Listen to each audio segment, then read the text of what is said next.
नमस्कार। प्रवासाक्षी news network के खास कार्यक्रम विश्व खबरों में आप सभी का स्वागत है। अमेरिकी राष्ट्रपति डोनाल्ड ट्रंप और रूसी राष्ट्रपति व्लादिमीर पुतिन की अलास्का में मुलाकात हुई। 3 घंटे तक बातचीत हुई। हालांकि बातचीत में कोई कुछ ठोस नहीं निकला, लेकिन एक चीज स्पष्ट है कि संभावनाओं के द्वार खुल गए हैं। ये द्वार कितने और खुलेंगे और क्या मुद्दे सारे हल हो जाएंगे? क्या रूस यूक्रेन युद्ध जो चल रहा है वो बंद हो जाएगा, खत्म हो जाएगा? इस पर सबकी निगाहें लगी हुई हैं। और लेकिन अब देखिए, आप एक तरफ मुलाकात हुई 3 घंटे की, उसमें कुछ खास बात नहीं बनी। अब रशिया जो है इसको अपनी विक्ट्री के तौर पर पेश कर रहा है और जेलेंस्की को चिढ़ा रहा है। उधर जेलेंस्की अब जा रहे हैं वाशिंगटन डीसी और अमेरिकी राष्ट्रपति डोनाल्ड ट्रंप से बातचीत करेंगे। और डोनाल्ड ट्रंप ने यह साफ कर दिया है कि जेलेंस्की को झुकना पड़ेगा। कितना झुकना पड़ेगा, कहां तक झुकना पड़ेगा, कितना एरिया छोड़ना पड़ेगा अपना जो रशिया कब्जा कर चुका है, क्या उन परमाणु संयंत्र, क्या उन जो विद्युत संयंत्र, या उन शहरों, उन गांवों, कस्बों को छोड़ना पड़ेगा यूक्रेन को जो रशिया ने कब्जा कर लिए हैं, ये आने वाले दिनों में पता चलेगा। लेकिन आज पुतिन साहब ने अमेरिकी राष्ट्रपति का दोहरा चरित्र पूरी दुनिया के सामने ला दिया है। कैसे, ये आपको अपनी इस रिपोर्ट में दिखाएंगे। आइए एक विश्लेषण के माध्यम से आज के इस पूरे घटनाक्रम को आपके सामने रखते हैं। हम आपको बता दें कि अमेरिकी राष्ट्रपति डोनाल्ड ट्रंप और रूसी राष्ट्रपति व्लादिमीर पुतिन के बीच अलास्का में हुई उच्च स्तरीय बैठक वैश्विक राजनीति के लिए एक महत्वपूर्ण मोड़ के रूप में देखी जा रही है। रूस यूक्रेन युद्ध के संदर्भ में इस शिखर वार्ता ने कई संकेत दिए हैं। न केवल युद्ध विराम की अवधारणा को पीछे छोड़ शांति समझौते की ओर रुख करने का इरादा, बल्कि अमेरिका की विदेश नीति में भी एक संभावित बदलाव की आहट। राष्ट्रपति ट्रंप ने स्पष्ट रूप से कहा कि रूस और यूक्रेन के बीच युद्ध को समाप्त करने का सबसे अच्छा तरीका है कि एक सीधे शांति समझौते की दिशा में बढ़ा जाए, न कि केवल एक अस्थायी युद्ध विराम के जरिए जो अक्सर टूट जाया करते हैं। देखा जाए तो यह ट्रंप की पूर्ववर्ती नीति के ठीक उलट है, जहां अमेरिका और यूरोपीय सहयोगी देशों ने अब तक युद्ध विराम को प्राथमिकता दी थी। ट्रंप का यह कथन कि रूस एक बहुत बड़ी शक्ति है और यूक्रेन नहीं है, अंतर्राष्ट्रीय राजनीति के यथार्थवादी दृष्टिकोण को दर्शाता है, जहां शक्ति संतुलन ही निर्णयों को प्रभावित करता है। वहीं यूक्रेनी राष्ट्रपति वोलोदिमीर जेलेंस्की ने इस पहल का स्वागत करते हुए अमेरिका, रूस और यूक्रेन के बीच त्रिपक्षीय वार्ता की आवश्यकता पर बल दिया है। उन्होंने यह भी बताया है कि अमेरिका की ओर से यूक्रेन की सुरक्षा गारंटी को लेकर सकारात्मक संकेत मिले हैं। जेलेंस्की सोमवार को वाशिंगटन डीसी यात्रा पर जा रहे हैं, जहां वह ट्रंप से व्यक्तिगत रूप से मिलेंगे। दूसरी ओर रूसी राष्ट्रपति पुतिन ने यह दावा किया है कि यदि ट्रंप 2022 के दौरान राष्ट्रपति होते तो यूक्रेन से युद्ध ही नहीं होता। पुतिन का यह कथन 2 बातों की ओर संकेत करता है। पहला यह है कि ट्रंप और पुतिन के बीच वैचारिक सामंजस्य है जो कूटनीति को सरल बना सकता है। दूसरा संकेत दर्शाता है कि रूस ट्रंप के साथ बातचीत को लेकर अधिक सहज है। हालांकि शिखर बैठक के बाद कोई ठोस समझौता घोषित नहीं किया गया, पर दोनों पक्षों ने इसे उत्पादक और सकारात्मक बताया है। वहीं अगर भारत की प्रतिक्रिया और आर्थिक आयाम को देखें तो भारत ने ट्रंप पुतिन शिखर सम्मेलन का स्वागत करते हुए कहा है कि विश्व एक शीघ्र समाधान की प्रतीक्षा कर रहा है। भारतीय विदेश मंत्रालय के प्रवक्ता ने कहा है कि आगे का रास्ता केवल संवाद और कूटनीति के माध्यम से ही निकल सकता है। हालांकि भारत अमेरिका संबंधों में तनाव भी उभरता दिखाई दे रहा है, क्योंकि ट्रंप ने एक तो भारत पर 50% शुल्क लगाने की घोषणा की है, दूसरा ट्रंप ने यह दावा भी किया है कि उनके निर्णय के कारण रूस ने भारत जैसा बड़ा तेल ग्राहक खो दिया है।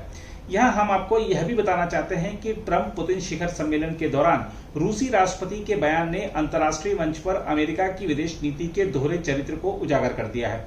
पुतिन ने कहा कि अमेरिका में राष्ट्रपति ट्रंप के सत्ता में आने के बाद रूस और अमेरिका के बीच द्विपक्षीय व्यापार में 20% की बढ़ोतरी हुई है। यह बयान न केवल चौंकाने वाला है, बल्कि अमेरिका की कथनी और करनी के बीच के अंतर को भी रेखांकित करता है। राष्ट्रपति ट्रंप एक और भारत, चीन और अन्य देशों पर यह आरोप लगाते हैं कि वे रूस से तेल खरीदकर यूक्रेन युद्ध को अप्रत्यक्ष रूप से फंडिंग कर रहे हैं। उन्होंने इस आधार पर भारत पर 50% शुल्क तक लगा दिया है। लेकिन दूसरी ओर अमेरिका खुद रूस के साथ व्यापार बढ़ा रहा है और यह तथ्य अब रूस के राष्ट्रपति की जुबानी दुनिया के सामने आया है। इस परिप्रेक्ष्य में ट्रंप की विदेश नीति को तथाकथित नैतिकता की आड़ में चलने वाली व्यावसायिक प्राथमिकता कहा जा सकता है।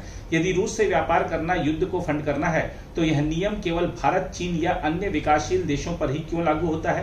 क्या यही वैश्विक शक्ति का वह पक्षपाती चेहरा नहीं है जो अपने लिए अलग मानक और दूसरों के लिए अलग नियम गढ़ता है? देखा जाए तो भारत जैसे देशों के लिए यह स्थिति बेहद संवेदनशील है। एक और उसे अपनी ऊर्जा जरूरतों और आर्थिक हितों को संतुलित करना है, वहीं दूसरी ओर अमेरिका के राजनीतिक दबाव का सामना भी करना है। लेकिन यह स्पष्ट है कि अमेरिका की नीति केवल रणनीतिक स्वार्थों पर आधारित है, न कि किसी नैतिक मूल्यों पर। ट्रंप के नेतृत्व में यदि अमेरिका रूस से व्यापार बढ़ा रहा है तो उसे यह नैतिक अधिकार नहीं रह जाता कि वह अन्य देशों को नैतिकता का पाठ पढ़ाए। यह दोहरापन न केवल अमेरिकी नीति को अविश्वसनीय बनाता है, बल्कि वैश्विक दक्षिण देशों को अपने स्वतंत्र निर्णयों की ओर बढ़ने के लिए प्रेरित भी करता है।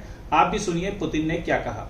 Incidentally, when the new administration came to power, bilateral trade started to grow. It's still very symbolic. Still, we have a growth of 20%. As I've said, we have a lot of dimensions for joint work. It is clear that the U.S. and Russian investment and business cooperation has tremendous potential. Russia and the U.S. can offer each other so much in trade, digital, high-tech, and in space exploration. We see that Arctic cooperation is also very possible. बहरहाल Donald Trump द्वारा प्रस्तुत नई रणनीति, जिसमें युद्ध विराम की जगह स्थायी शांति समझौते को प्राथमिकता दी जा रही है, एक निर्णायक मोड़ हो सकता है। यदि यह पहल सफल होती है तो न केवल लाखों लोगों की जान बच सकती है, बल्कि वैश्विक स्थिरता को भी बल मिल सकता है। हालांकि इस प्रक्रिया में कई जटिलताएं हैं, जैसे यूक्रेन की सुरक्षा, रूस की शर्तें, यूरोपीय देशों की भूमिका और अमेरिका की बदलती नीति। भारत जैसे देशों के लिए भी यह एक परीक्षा की घड़ी है, जहां कूटनीति और आर्थिक हितों के बीच संतुलन साधना होगा। अंततः यह कहना जल्दबाजी होगी कि क्या यह वार्ता स्थायी शांति की दिशा में निर्णायक कदम होगी, परंतु इसमें संभावनाओं के नए द्वार अवश्य खुले हैं। यह घटनाक्रम यह भी दर्शाता है कि शांति केवल हथियारों से नहीं, बल्कि विचारों, संवाद और नेतृत्व की परिपक्वता से आती है। अब देखना यह है कि यह संभावना वास्तव में वास्तविकता बनती है या नहीं। खैर, ट्रंप और पुतिन की मुलाकात को रक्षा सुरक्षा मामलों के विशेषज्ञ कैसे देख रहे हैं, यह जानने के लिए आइए सुनते हैं रविंदर सचदेव क्या कह रहे हैं। मैं डिसएग्री करता हूं कि इस मीटिंग से कुछ मिला नहीं। मेरे विचार से काफी कुछ मिला।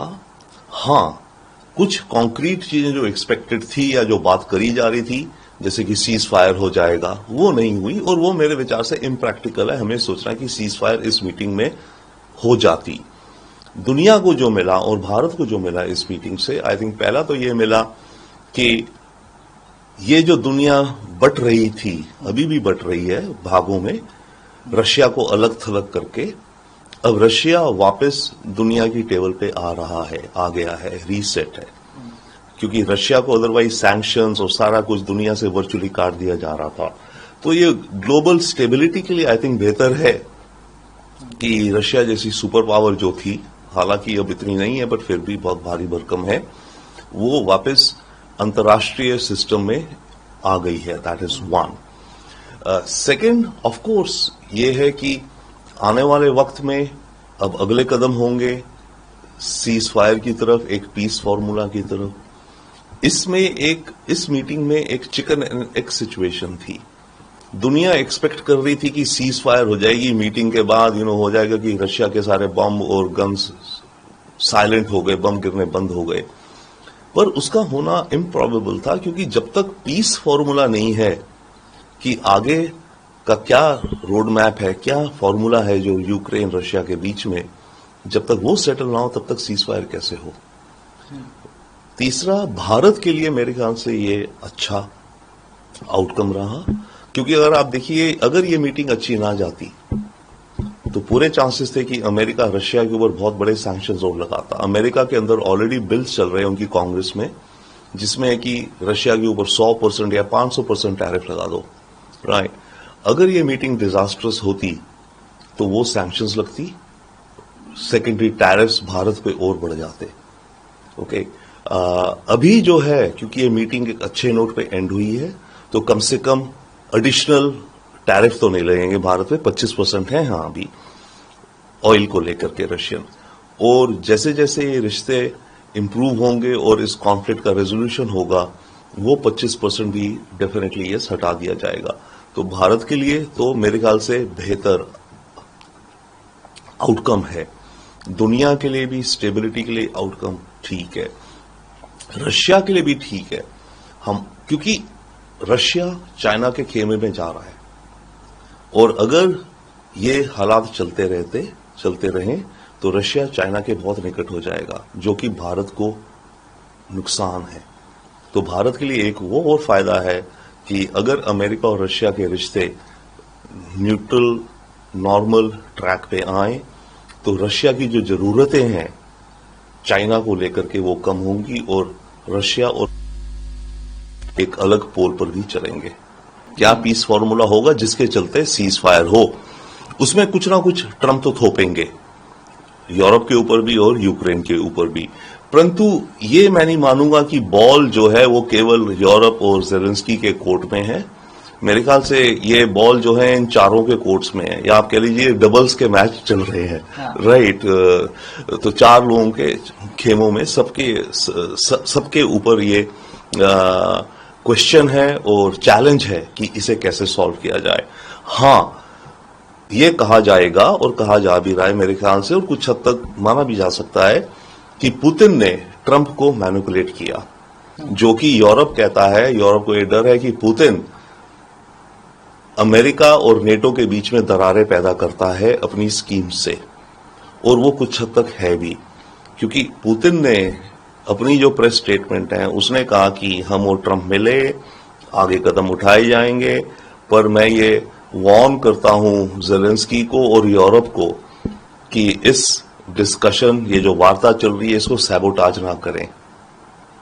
तो पुतिन ने ऑलरेडी एक